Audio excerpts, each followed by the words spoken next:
Hey everyone, welcome back. As you can tell, I'm not at home right now. I'm at the one place that everybody's waiting to hear about the new stuff. That's right, we're back, baby.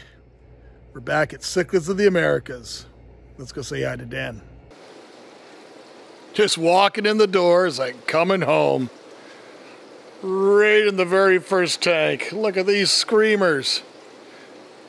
Panamanian calibrants. These guys were in the same tank last time I was here, but they were nowhere near these honkers that they were now. And Dan's got all sorts of exciting new stuff to show us.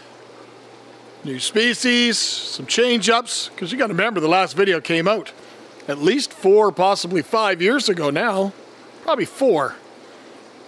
Because I didn't come here at all during the pandemic. You can see there's a whole new row of acrylics there. Used to be tanks and tubs, all sorts of stuff. Look at that incredible Feste, just monsters. Dan's around here somewhere. There he is. There's the man himself. How you doing, Dan? Good, how are you? Oh, living the dream. I'm in Florida. Welcome back. There's no snow here. I know, but it's cold for us still. Looks like you've made some changes. We have made a few changes. What we've done is, well, first of all, it's the beginning of the season, so of our breeding season. It's a couple of months away. So right now it's middle of January. So typically our fish start breeding around the middle of March. So one of the things we take the time to do is reset any colonies that need to be reset. And some of that just involves pulling out babies that we left behind that we couldn't catch, that have kind of grown up into like teenagers now, and are causing havoc in the tanks. And some of it is just resetting up colonies of fish that have gotten old and they aren't producing as much as they were before. So that's kind of what we're in the middle of right now. And then on top of that, we've been working with some new species that I brought in from Panama, and kind of rotating some species out and just giving them a break in terms of production. And some of the new species we're working with are green umbies.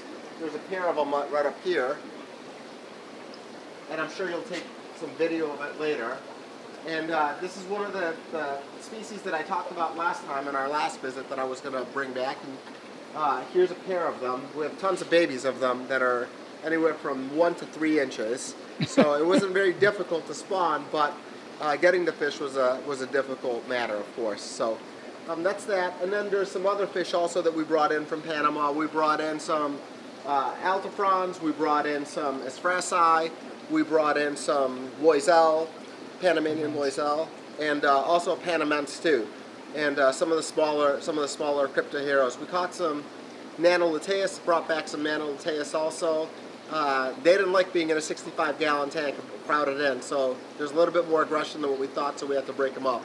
And then just some species that are new that have been in the hobby, but some of them have not. However, what's happening is it just changes the bloodline and introduces new bloodline in there. So one of the things that I found out on some of the species, like Panaments, is they seem to be a lot less sensitive than the ones that were floating around in the hobby in terms of temperature, in terms of they're not as temperamental as some of the ones that were in the hobby, as well as they're not as sensitive to what you feed them as well too. So I know in the past, at least some of the Panaments that I had were sensitive with feeding them some of the higher fat content foods. The ones that I've brought back seem to be eating everything and they can handle it fine. So that's kind of a cool thing.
fish that used to be fairly common in the trade, but is almost now devoid in the trade, and to find them is very, very uncommon. This is the true Vieja Gutaleus, the robin's egg cichlid. Now this species hails from Guatemala. However, it has been placed on Guatemala's red list, which means this species is now critically threatened, and this species is no longer allowed for export at all whatsoever out of the country. It's a much smaller species of Vieja type. A more smaller, let's call this a dwarf water cow.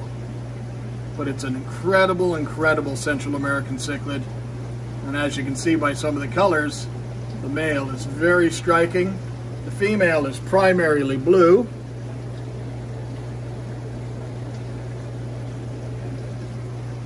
And Dan and Martha breed this fish regularly. Sadly, it might be the only place that you'll be able to ever find this fish. Well, last time I was here, this entire row was totally different. This is all new.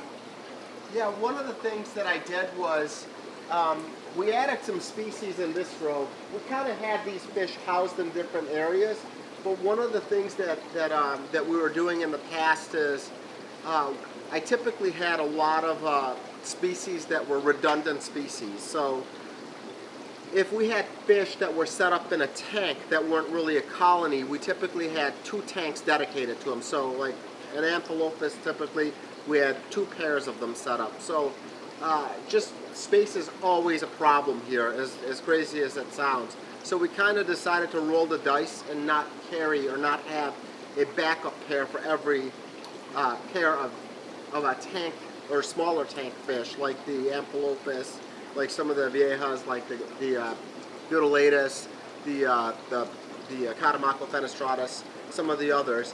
And what we did was we decided to add additional species. So if you look on that wall, we have a lot more Cryptoheros, we have Myrnae, we have Catamence, we have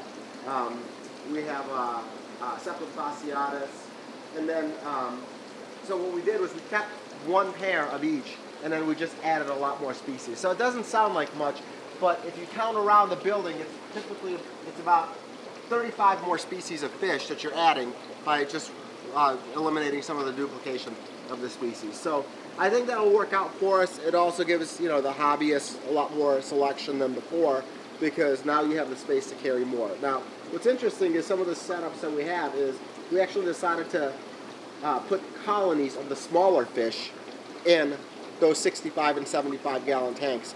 So far it's worked out. It's worked not at 100%, but some of the fish we had to break down because it wasn't working out in colonies, but for the most part it has worked out okay so far. So it's just if you pack them in the way we have, you have to make sure you pull the babies as quickly as possible, otherwise there will be a lot of aggression inside the tank. So.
Well, that wraps up 2 full days of filming here at the incredible Cichlids of the Americas. Truly, truly thankful to have dear friends like Dan and Martha Sharifi. Your incredible fish collection is truly a paradise. Thanks for watching, my friends. Take care.